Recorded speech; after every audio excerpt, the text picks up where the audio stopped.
Thank you for joining us this evening. It's a milestone year for Diptyque as we embark on our 60th anniversary. The coming year will be punctuated by 5 moments that will bring to life 5 themes central to the Maison. A passion for graphic design, the encounter as a catalyst for creation, nature, particularly in the Mediterranean, as a source of inspiration, travel as an entryway into the cultures of the world, and curiosity, which is something to be treasured. Today, we will focus on Chapter 2, Creation Starts with an Encounter. The Parisian neighborhood where Diptyque was born was synonymous with culture, history, nature, and entertainment with its many jazz clubs. It was in this feverishly festive setting that artists and intellectuals met to dream and create together. One of these places was right next door to the boutique at 34 Boulevard Saint-Germain. Our founders used to meet their friends there until the jazz club became an integral part of the Diptyque store, its facade turning into Diptyque's third shop window. A trace of the space remains today. As a wink to its history, a blue faceted pillar stands in the middle of the boutique. It is the spirit of this legendary venue that we wanted to resurrect by encapsulating it in a perfume. The Orphéon Eau de Parfum is the olfactory portrait of this place. It was obvious for us that we would collaborate with Olivier Pachou, perfumer at Givaudan, on this creative adventure. Olivier is an old friend of the Maison. Together, we created Eau d'Essence, Vetiverio, Fleur de Peau, Tempo, and many more. Allow me to introduce you to Olivier Pachou. Orphéon is the interpretation of a late-night bar in the 60s. What does it evoke for you? For me, Orphéon evokes a lot of... this period of time was a period of freedom and of people who want to have pleasure, to dance, to listen to music. And I suppose it was easier to be a musician in Paris at this time than anywhere else. How would you describe this fragrance? We describe this fragrance as woody, floral, woody, with a touch of alcohol and a touch of lipstick. How do you create a fragrance for a venue that no longer exists?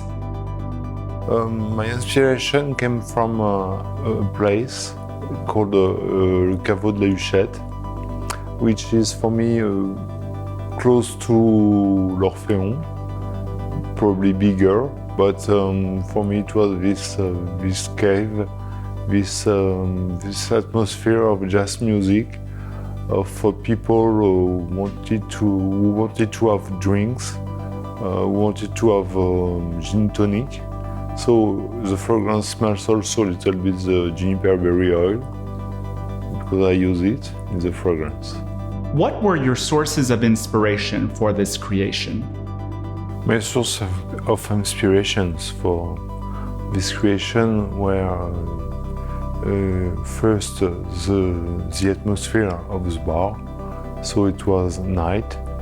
It was women wearing a nice lipstick, very flashy, and the scent of the wood of the table. It was the sense of humor and happiness we could feel in this moment. So it was different things, but everything was happy. What are the main raw materials used to create Orphéon? To create Orphéon, I use different essential oil. I use the juniper berry oil to make a clin d'œil to the gin tonic.